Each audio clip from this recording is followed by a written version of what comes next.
Olá, meus amigos. Nossas saudações cordiais. É com grande alegria que nós estamos aqui mais uma vez para o canal Lições de Amor. Nesse vídeo, que é um vídeo atípico, é a primeira vez no canal Lições de Amor que a gente vai abordar o tema política e num momento em que nós estamos prestes a eleições, né, no nosso país. Hoje eu estou gravando esse vídeo em 27 de agosto de 2022. E primeiro eu gostaria de explicar o porquê disso, né? Quais os nossos objetivos com um vídeo intitulado desse modo. Primeiro, falar que a gente não vai fazer, como era de se esperar, nenhuma abordagem partidária, ideológica, defendendo tal postura, tal proposta, tal candidato, tal partido. A gente vai evitar qualquer tipo de menção nesse sentido, ainda que sutil, ainda que subliminar, porque não é o nosso objetivo com esse vídeo nos servir de passagens evangélicas da doutrina espírita, portanto, da codificação kardeciana, ou de qualquer outro texto alusivo ao espiritismo. Então, a gente não quer se apropriar do espiritismo para pensar algumas passagens que possam ser convenientemente aplicadas, trechos doutrinários, para defender algum partido ou candidato de nossa preferência pessoal, de nossa predileção. Então, este não é o nosso objetivo. Também não é o nosso objetivo com esse vídeo induzir quem quer que seja a escolher um lado partidário específico nas próximas eleições.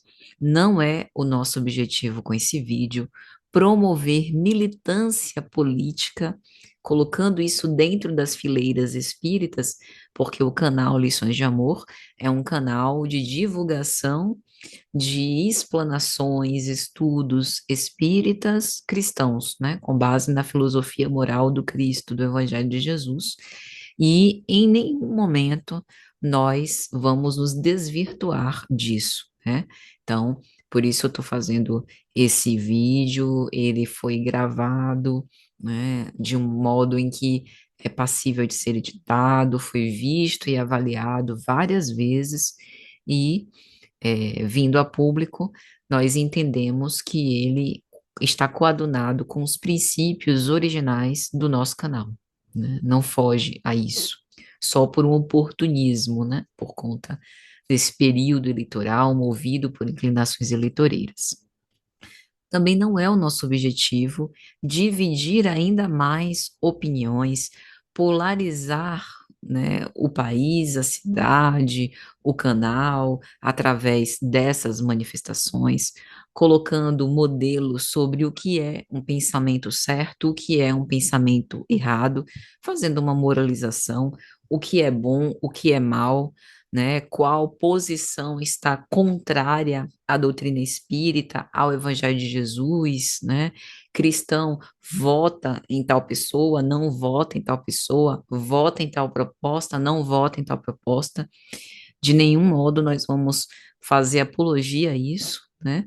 Mas, e tampouco desrespeitar quem porventura discordar dos pontos trazidos aqui para reflexão, porque no final desse vídeo pode haver, né, quem diga, eu acho que Patrícia perdeu o tom, eu acho que Patrícia se excedeu, eu acho que não tinha que ter falado nada disso, e nós respeitamos, né, plenamente essas opiniões.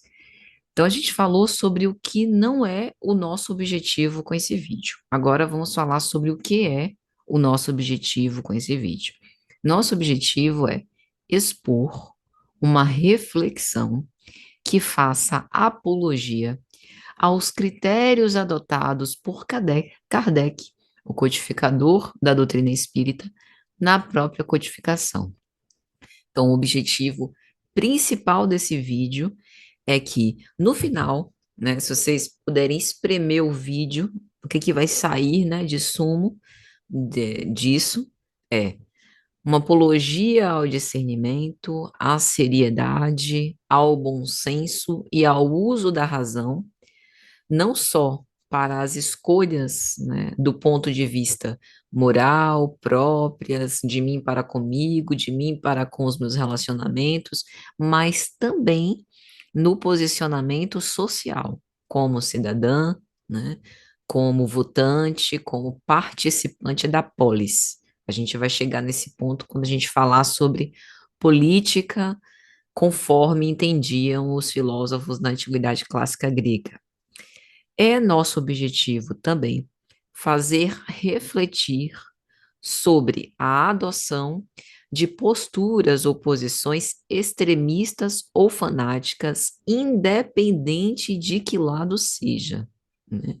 Porque a gente sabe que o fanatismo, ele está presente independente da ideologia abraçada, independente da linha de pensamento. Se nós formos movidos por paixões, e somos seres humanos, né, as paixões frequentemente nos governam, a gente pode perder, digamos assim, o discernimento, perder o uso da razão, passar a ser iludido, a ser objeto de mistificação, e isso também se dá em âmbitos que envolvem, por exemplo, a política.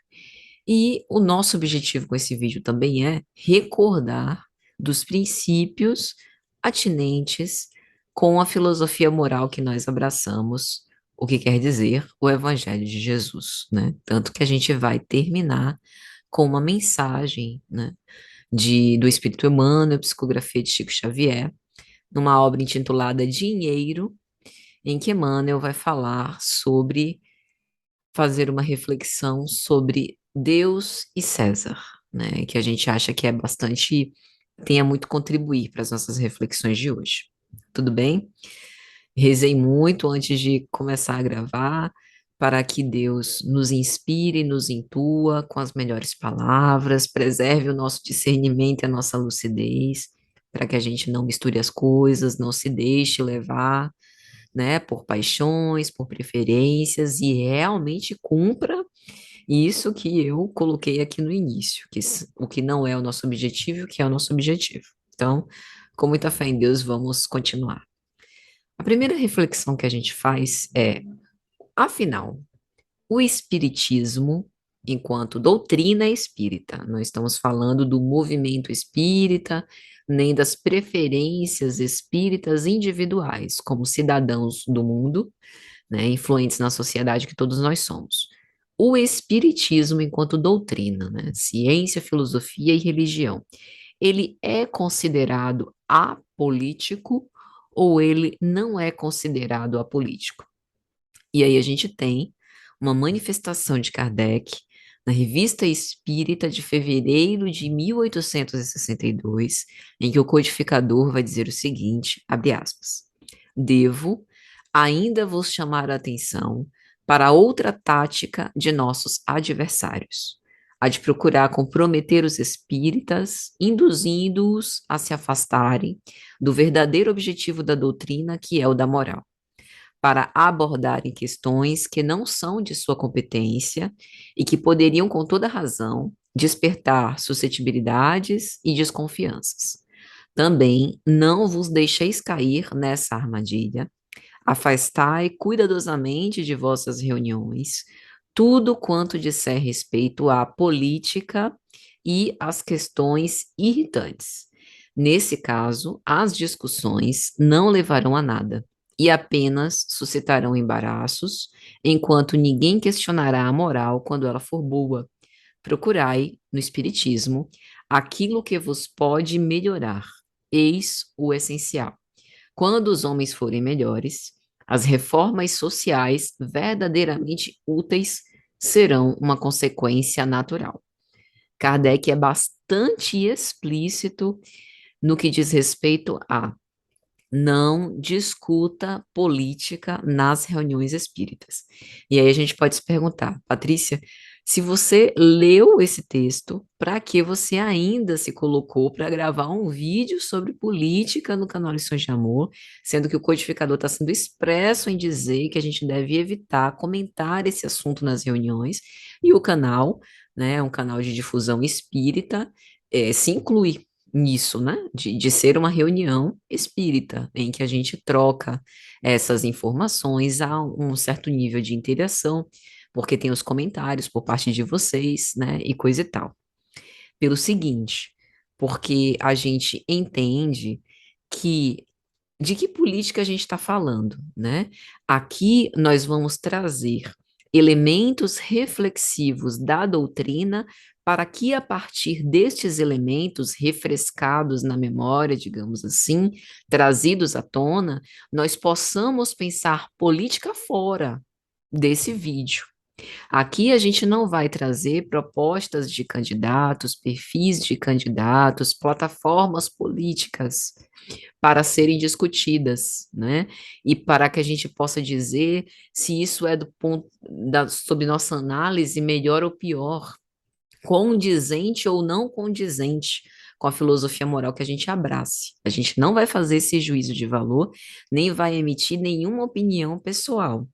Pelo contrário, nosso objetivo com esse vídeo é trazer os critérios adotados por Kardec, que sempre foi muito cético, racional, analítico, para que a gente copie o nosso codificador na análise que façamos para exercer a nossa liberdade de consciência. Então, por isso que nós estamos entendendo que, embora o tema do vídeo seja política, e a gente vai falar sobre essa política, a nossa abordagem não vai ser partidária ou de politicagem ou de esmiuçar, né, a atuação política no cenário nacional, né?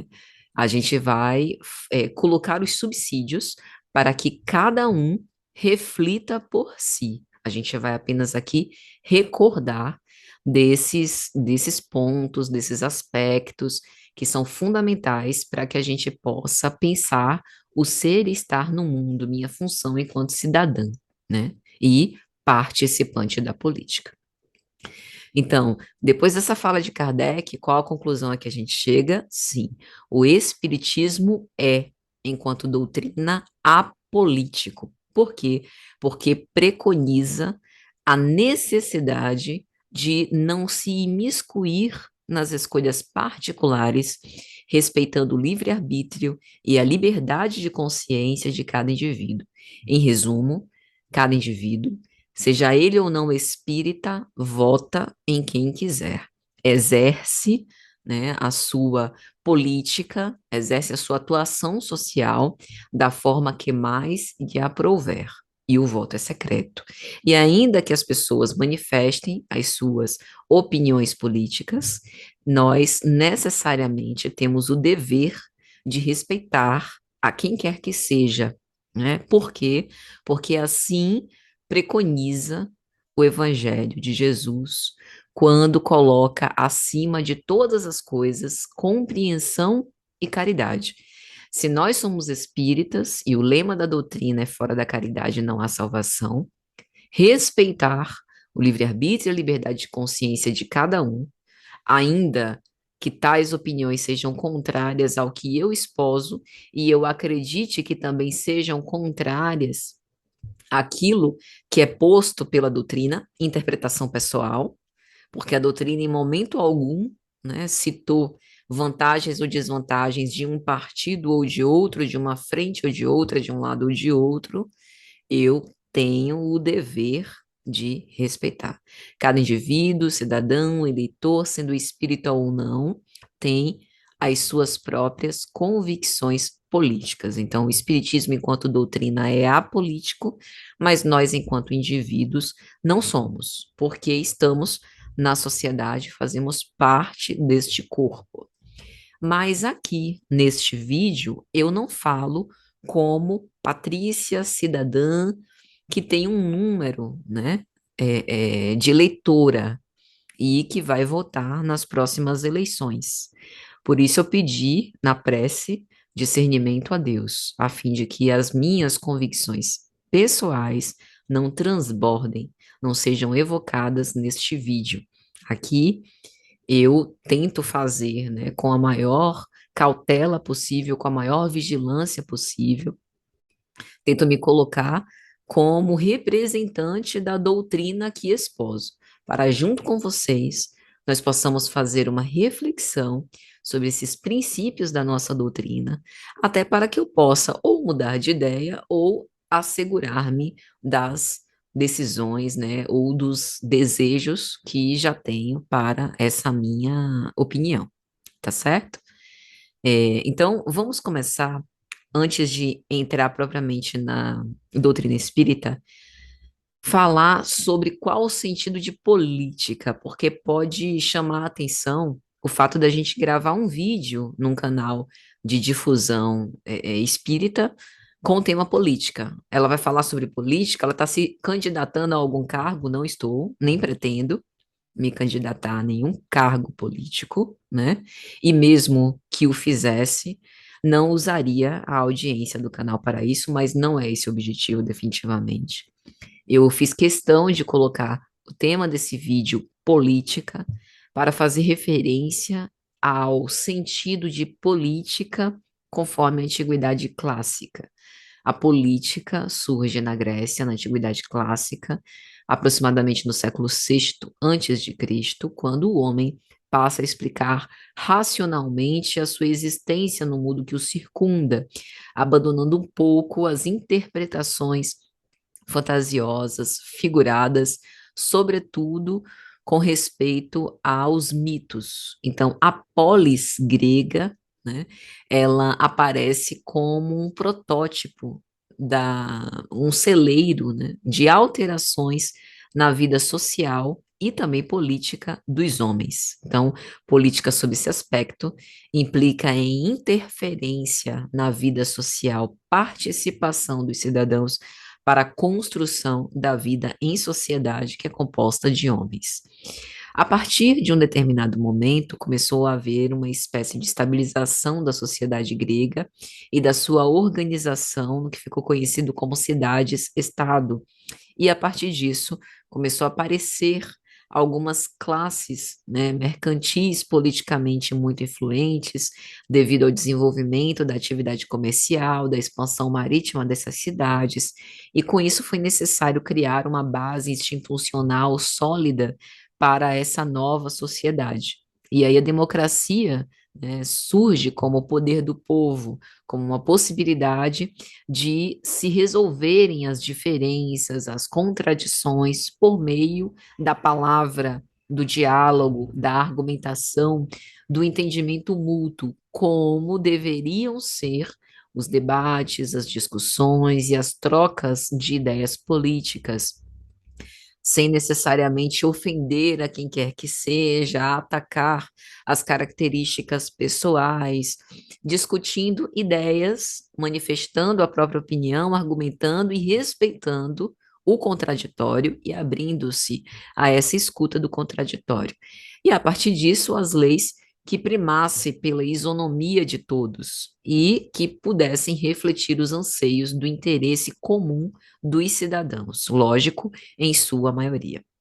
E aí os problemas de interesse comum eram discutidos em reuniões dos cidadãos, que eram chamadas de assembleias, que aconteciam na praça pública, num espaço público chamado de ágora.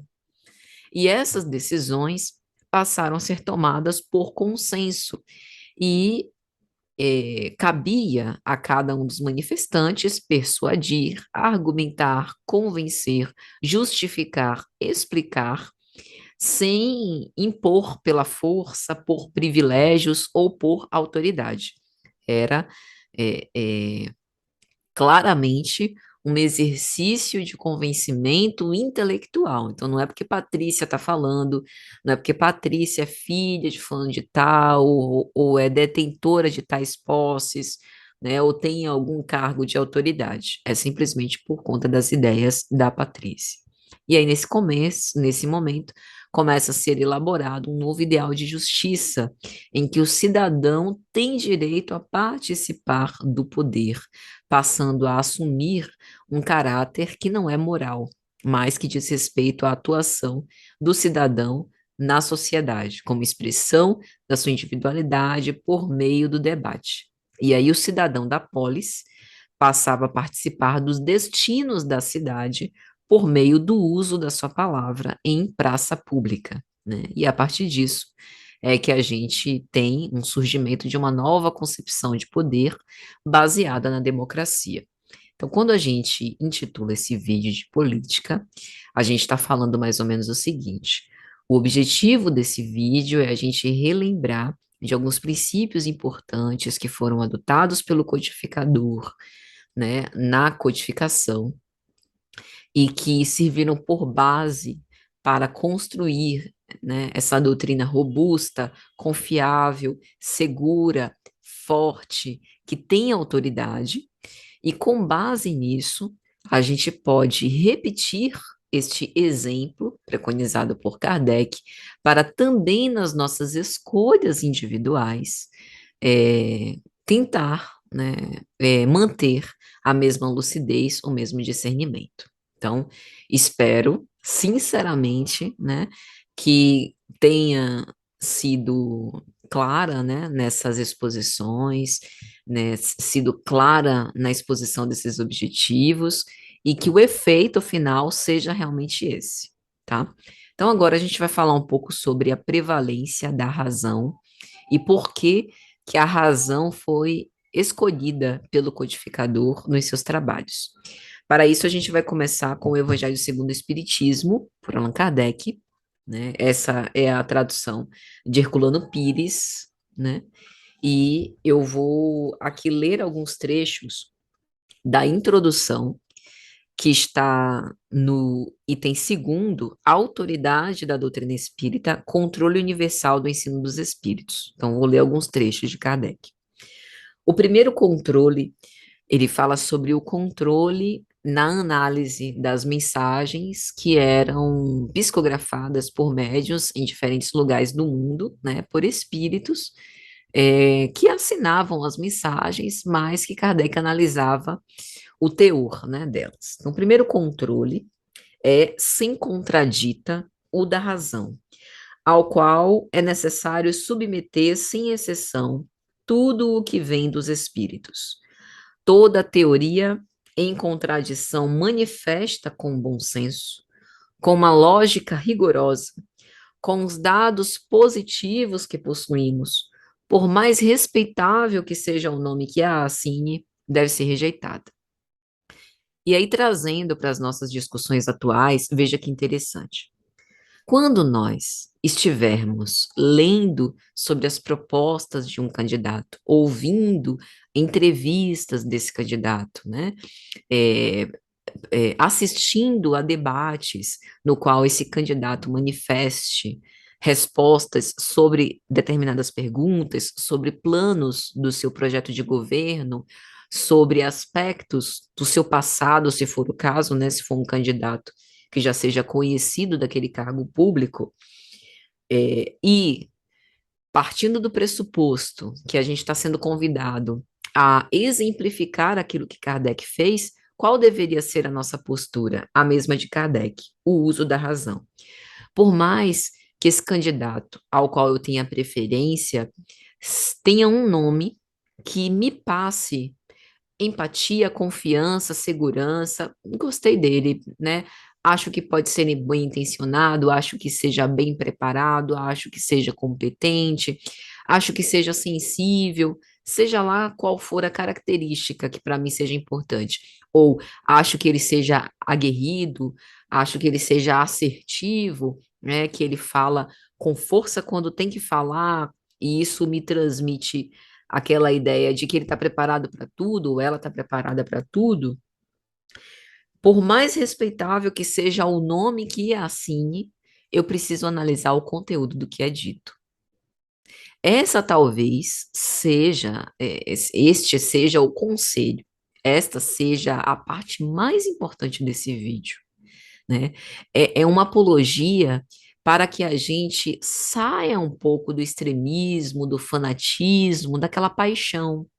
Porque às vezes a gente se apaixona pela ideia ou trazida por um partido, ou trazida por um coletivo, né, que é formado em derredor daquela figura, como se essa figura passasse a estar acima do bem e do mal.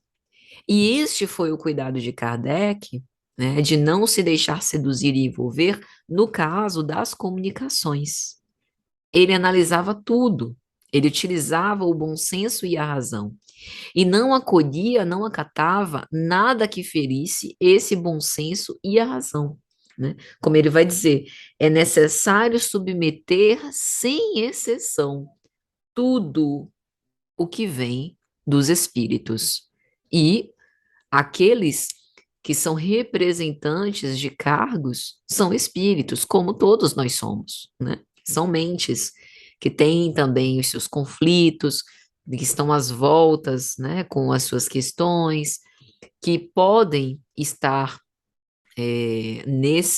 nessa posição, inclusive, quem vai saber, né, para se retratar perante alguma situação pregressa, né, que tem essa esse destaque por missão ou se colocaram nessa situação, seja lá qual for o pretexto, mas é necessário submeter tudo, sem exceção, à razão, né?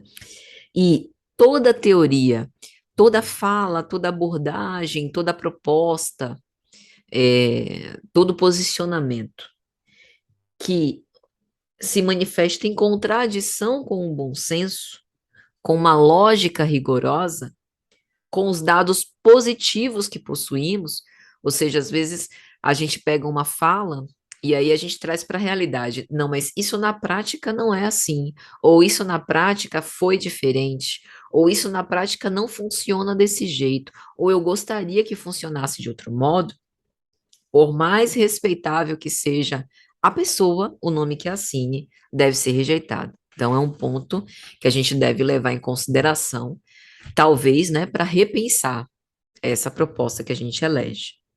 Um outro trecho de Kardec. Não é por concordar, né? Ele está falando aqui sobre o fato de vir uma comunicação que seja concordante com o que eu acredito, com as minhas próprias conveniências. Não é por concordar ele com as nossas ideias que o damos como verdadeiro.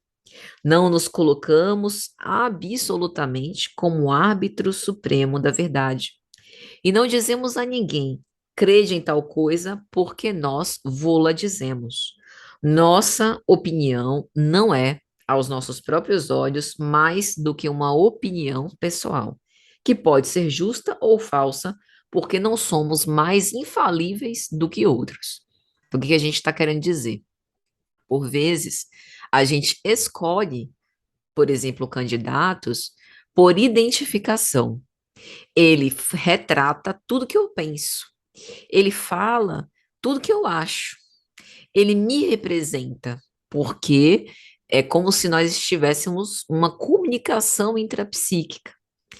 É lógico que a gente provavelmente não vai eleger um representante das nossas ideias que não esteja coadunado com as nossas ideias, né? Mas o que que Kardec está dizendo aqui? Será que isso não é privilegiar os interesses pessoais em detrimento dos interesses do grupo? Porque lembremos da definição de política conforme a antiguidade clássica. É o povo escolhendo os seus representantes para governarem para o povo. Não é para governar para mim, governar para a minha família, governar para os meus próprios interesses pessoais. Porque os meus interesses podem não ser os interesses da maioria. Aí a gente pode pensar, não, Patrícia, mas cada um vai votar nos seus próprios interesses. Se cada um votar preocupado com os interesses, né, e portanto com os olhos fincados no próprio umbigo, será que nós estamos seguindo a doutrina que apregoa a caridade, que apregoa o amar ao próximo como a si mesmo, ou a gente está fomentando o egoísmo, Só estou preocupada com os meus próprios interesses.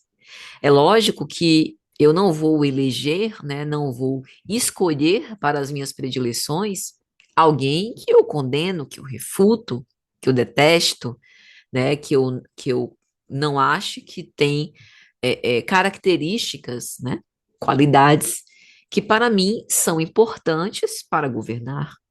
Mas eu também preciso entender que aquele que vencer vai governar para a diversidade. E será, né, que sob esse aspecto, eu pressupus isso na escolha ou pensei apenas naquele que concorda comigo? Porque não é por concordar comigo que está certo. É mais ou menos isso que Kardec está dizendo aqui. Nós, portanto, também estamos submetidos ao mesmo crivo da razão, embora na nossa própria consciência, porque a gente não, ou pode não, né, se expor abertamente. Então é importante a gente pensar sobre tudo isso, né? E mais para frente ele vai falar, por maior, mais bela e justa que seja uma ideia, é impossível que reúna desde o princípio todas as opiniões.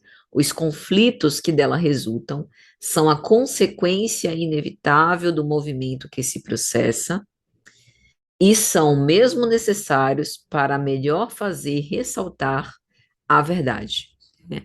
Aqui ele está falando sobre as revelações que chegam e que a gente deve analisá-las, né? E os espíritos superiores sempre procedem com elas com muita prudência, e que essa verdade, chegando, né, a partir da codificação, gera uma diversidade muito grande de reações. E nem tudo da doutrina ainda hoje é aceito, né? Muitos de nós ainda não conseguimos entender, por exemplo, o amor abnegado que o Cristo vem nos ensinar, de amar aos inimigos, né? De não defender, por exemplo, pena de morte aos criminosos, né? Acreditando na capacidade de transformação do ser humano, né? E na misericórdia e piedade, independente de qual erro, né? O que não é conivência com o mal, mas é crer que nós temos condição de reaver as nossas faltas. Então, o que Kardec está dizendo é que a gente não acredite que o nosso posicionamento ou as ideias que a gente elegeu para confiar, né, para poder apostar, que vão ser unanimidade. A unanimidade, ela não existe, né, porque a gente está vivendo no meio de diferenças e cada um tendo a sua liberdade de expressão, de consciência, né, o que é excepcional, é natural, né? Que haja, portanto, como é que eu posso dizer? Uma diferenciação, né? E aí, saindo da introdução, eu passo agora para o capítulo 19, A Fé que Transporta Montanhas, item de número 6, a fé religiosa, condição da fé inabalável. Kardec vai dizer o seguinte: a fé cega nada examina, aceitando sem controle o falso e o verdadeiro, e a cada passo se choca com a evidência da razão. Levada ao excesso, produz o fanatismo. Quando a fé se firma no erro, cedo ou tarde desmorona. Aquela que tem a verdade por base é a única que tem o futuro assegurado, porque nada deve temer do progresso do conhecimento. Já que o verdadeiro na obscuridade também o é à plena luz. Este item é perfeito, né? Kardec sempre escreve de um modo muito consciente, com discernimento e lúcido, né? Ao extremo, mas definitivamente aqui ele se supera. Uma capacidade de síntese extraordinária e coisas que fazem a gente refletir em diversos âmbitos da nossa vida. Quantas vezes no Espiritismo somos fanáticos, acreditando em tudo quanto se apresenta em termos de fenômenos, de mensagens, sem refutar, né? Eu costumo brincar eventualmente já devo ter dito durante as lives, que dos grupos, né, de estudos que eu já participei, principalmente em centros espíritas ou grupos com amigos, eu sempre sou, né, a figura polêmica, a figura crítica, né? a- a- Quem acompanha os nossos estudos aqui no canal sabe o quanto que a gente gosta bastante, né, dos textos de Emmanuel, de Joana de Ângeles, de André Luiz e de outros que a gente cita nas palestras, dos estudos que a gente faz, Amélia Rodrigues, mas há pontos, né, por vezes, em certas mensagens, no qual, particularmente, discordamos. E é importante que essa manifestação seja feita, né? Porque, inclusive, pode ser uma falha nossa de entendimento, e normalmente o é, né? Pelo fato desses espíritos superiores, mais preparados, inclusive intelectualmente, do que a pessoa que vos fala, é natural que eu não consiga concordar com tudo, ou não consigo, por não conseguir compreender tudo. E essa capacidade crítica ela é absolutamente importante até para que a gente possa aprender. Porque se a gente simplesmente assimila tacitamente tudo que nos é posto, no caso específico, né? Não é que a gente vá aprender errado, mas é como se a gente não respondesse a perguntas que podem ajudar a dar uma profundidade maior daquele entendimento e fixar o conteúdo, reter o aprendizado. Então, o que Kardec está falando? A fé cega nada examina. Quando a gente olha para a nossa sociedade, a gente pensa na responsabilidade, por exemplo, que a gente tem com a nossa fala, com aquilo que a gente escreve, com o que a gente comenta, com o que a gente compartilha, com o que a gente curte, porque são coisas com que a gente se afiniza e que a gente vai assimilando e que vai fazendo parte da nossa psicosfera, que vai sendo entronizado no nosso pensamento, que mais tarde é utilizado para a formação de uma ideia e que vai resvalar num comportamento que a gente venha a adotar.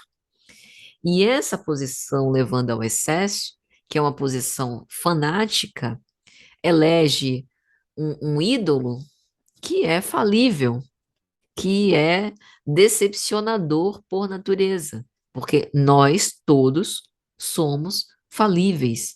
Por isso é importante a gente preservar a razão para ver os pontos positivos e negativos de todos, a fim de que isso não gere, inclusive, frustrações posteriores e que a gente depois não se arrependa de ter seguido cegamente A ou B, né?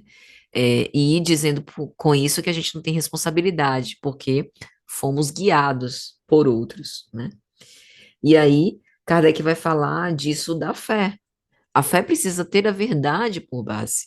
E nesse estágio da nossa humanidade, a gente só tem fragmentos ou dimensões dessa verdade. Por isso, a gente não pode dividir tal lado é o certo, tal lado é o errado, tal lado é o lado bom, tal lado é o lado mal. Todos nós, todos, estamos num processo de desenvolvimento intelectual e moral. Então, temos ações equivocadas, temos ações que são justas e precisamos ter essa visão realista justamente para a gente não idealizar relações que são falíveis, né? Então, minha gente, sobre o Evangelho segundo o Espiritismo é essa menção. E agora, eu gostaria de fazer uma menção sobre o Livro dos Médiuns, por Allan Kardec. No capítulo de número 3 da primeira parte, intitulado Método, no item de número 28, Kardec vai fazer uma distinção muito interessante sobre, entre aspas, tipos de espíritas, né? Que ele vai falar tipos de crentes, né? Então ele vai dizer assim: entre aqueles que um estudo direto convenceu, pode-se distinguir, primeiro, os que creem pura e simplesmente nas manifestações.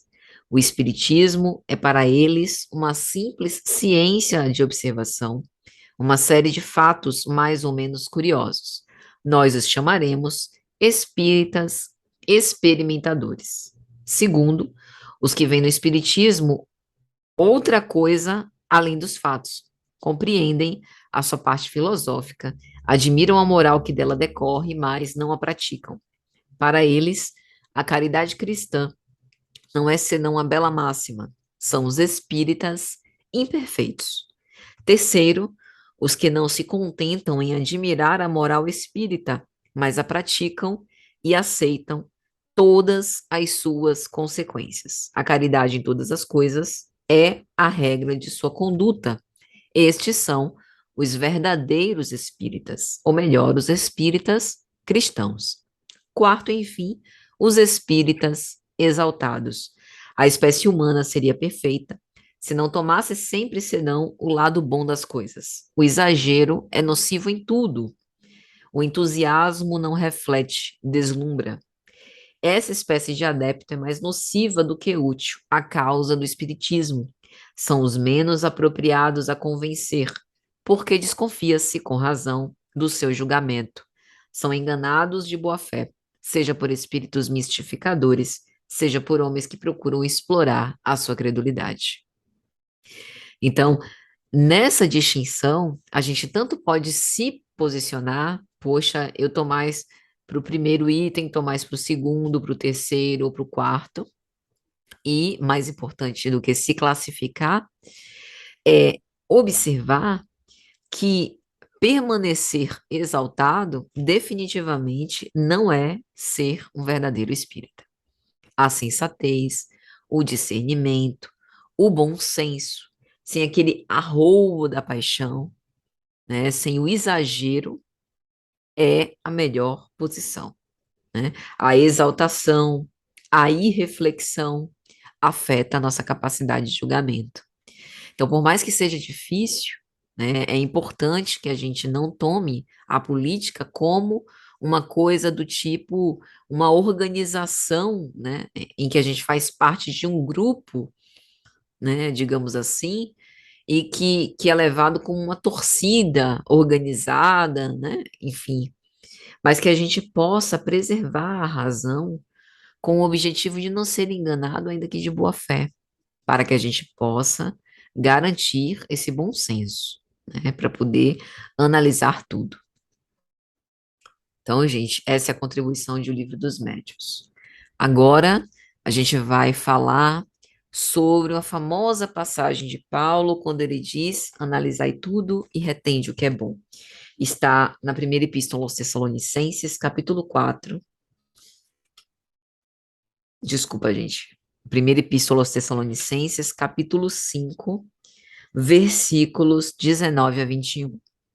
Não extingais o espírito, não desprezeis as profecias. Discernir tudo e ficai com o que é bom. Guardai-vos de toda espécie de mal. A gente tem uma facilidade muito grande quando a gente estuda o Evangelho segundo o Espiritismo, há falsos cristos e falsos profetas, de dividir as pessoas. Este é o falso Cristo e o falso profeta, aquele é o verdadeiro profeta. E talvez seja interessante que a gente passe a substituir, ao invés de personificar o falso profeta, a substituir isso por ideia. Uma ideia que caracteriza uma falsa profecia. Porque aí a gente para de colocar a culpa e o problema no outro, né? No outro que está enganando, no outro que é corrupto, no outro que não é sincero em seus ideais, no outro que é ruim, e passa a trazer para a gente. Quais são as ideias que eu estou agasalhando e que se sintonizam com o outro, que tem essas ideias também ruins, que me levam à perda do bom senso para conseguir analisar aquilo que eu faço, né? É, é assim que a gente não extingue o espírito. Tem uma observação dos teólogos da Bíblia de Jerusalém que vão dizer: o dom do espírito é a característica do tempo messiânico, mas o discernimento do que ele inspira é um de seus dons, né? Ou seja, que a gente possa preservar, né, essa lucidez acima de tudo. Outro ponto que eu acho importante da gente refletir aqui é a importância de ouvir e ler variadas fontes, para que a gente não seja, mesmo que não queira, induzido por certas opiniões, né? Às vezes a gente, principalmente com esse advento de redes sociais, ouve as coisas apenas da nossa bolha. A gente escolhe, né, de quem que a gente quer ouvir, mas é importante a gente se abrir para ouvir aquele que a gente gosta e ouvir também aquele que a gente não gosta. Justamente é essa maleabilidade que nos faz sair do fanatismo. O fanatismo, recordemos, é uma irreflexão em que eu me cego, né, ou me torno surda àquilo que está contra o que eu prezo, porque me incomoda, porque eu acho que eu sou detentora da razão. Se a gente quer ferir isso para preservar o bom senso, necessariamente a gente tem que se abrir para a livre, espontânea manifestação e ouvir tudo, né? Verificar as propostas que todos os candidatos defendem a fim de que a gente possa escolher com mais proveito, pensar nas necessidades do povo e não nas nossas próprias necessidades apenas. Tem uma expressão de Kardec em Obras Póstumas: liberdade, igualdade, fraternidade. Essas três palavras constituem um programa de toda uma ordem social que realizaria o mais absoluto progresso da humanidade, se os princípios que elas exprimissem pudessem receber integral aplicação.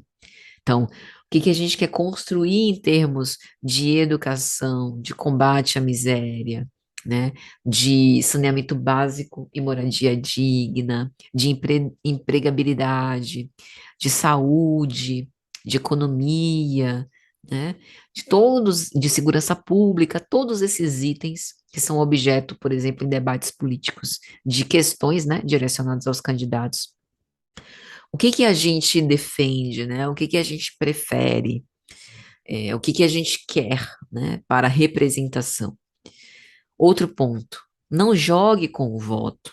Vou votar em A para não beneficiar B, vou fazer um arranjo aqui, não vou votar em tal pessoa, porque nas pesquisas ela tá, não tem expressão, e eu vou desperdiçar meu voto, né? Se eu anular meu voto, ele vai para outra pessoa. Não faça esses jogos, né? Crie a sua convicção com base nas análises, que foram análises essas, né? Trazidas por esses lúcidos que a gente citou aqui, Paulo, Kardec principalmente, e eleja o que você julga melhor. Exerça a cidadania, né? Esse dever barra direito com discernimento, razão, ética, né? Refletindo também nesse momento a fé que a gente abraça, né? Outra coisa que também é muito frequente, não improvise, né? Aquelas propostas de conveniência, né? Que a gente recebe às portas do colégio onde a gente vota, vote em fulano de tal, ou vote em fulano de tal para receber tal benefício, né? Não pense pela cabeça dos outros, porque isso também é abrir mão da capacidade de discernimento, de lucidez e de bom senso que cada um de nós está em vias de desenvolver. Analise, gaste um tempo pensando nisso. Ah, mas eu não quero me envolver com política. A política, ela afeta a nossa vida e faz parte, né, da nossa função social. Então, não improvise, analise, reserve um tempo, né, em que possa colocar todo esse discernimento, todos esses valores esposados em prática, né? Então, minha gente, é mais ou menos isso. Na esperança que tenha sido de alguma sorte útil, os nossos votos de muita paz. Eu realmente espero que os objetivos tenham sido alcançados, que não tenha tido nenhum enviesamento, né? E me submeto a, aos comentários, às análises, enfim. Um grande abraço para todos e que nós possamos, né, contribuir sempre para o melhor. Para finalizar, eu vou ler essa mensagem, que é uma mensagem do Espírito Emmanuel, psicografia de Chico Xavier, numa obra intitulada Dinheiro, que no capítulo 8, Emmanuel vai dizer o seguinte: diante de Deus e de César. Em nosso relacionamento habitual com César, simbolizando o governo político, não nos esqueçamos de que o mundo é de Deus e não de César, a fim de que não sejamos parasitas na organização social em que fomos chamados a viver. Muitos se acreditam plenamente exonerados de quaisquer obrigações para com o poder administrativo da terra, simplesmente porque, certo dia, pagaram à máquina governamental que os dirige os impostos de estilo, exigindo-lhes em troca serviços sacrificiais por longo tempo. É justo não esquecer que somos de Deus e não de César, e que César não dispõe de meios para substituir, junto de nós, a assistência de Deus.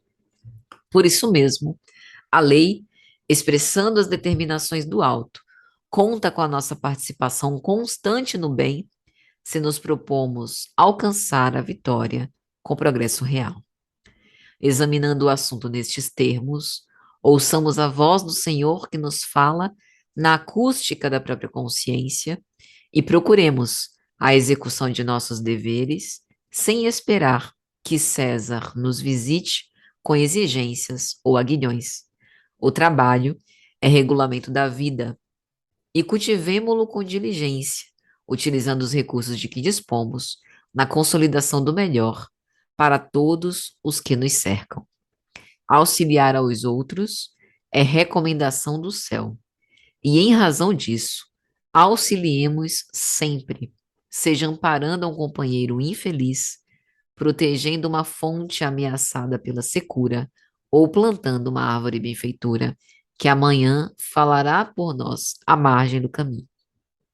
Todos prestaremos contas à divina providência, quanto aos bens que nos são temporariamente emprestados, e sem qualquer constrangimento da autoridade humana, exercitemos a compreensão e a bondade, a paciência e a tolerância, o otimismo e a fé, apagando os incêndios da rebelião ou da crítica, onde estiverem, e estimulando, em toda parte, a plantação de valores suscetíveis de estabelecer a harmonia e a prosperidade em torno de nós. Não vale dar a César algumas moedas por ano, cobrindo-o de acusações e reprovações todos os dias. Doemos a Deus o que é de Deus, oferecendo o melhor de nós mesmos em favor dos outros, e desse modo, César estará realmente habilitado a nos amparar e a nos servir, hoje e sempre, em nome do Senhor. Eu acho super bacana essa mensagem, porque ela lembra a nossa super exigência em relação aos Césares humanos e falíveis e a importância da gente trazer também a responsabilidade, né, para nós mesmos, seja na escolha deles, seja no exercício da nossa missão perante o Pai de cada dia.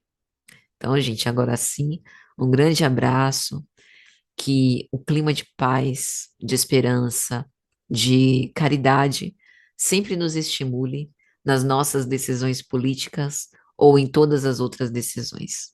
Um grande abraço e até a próxima.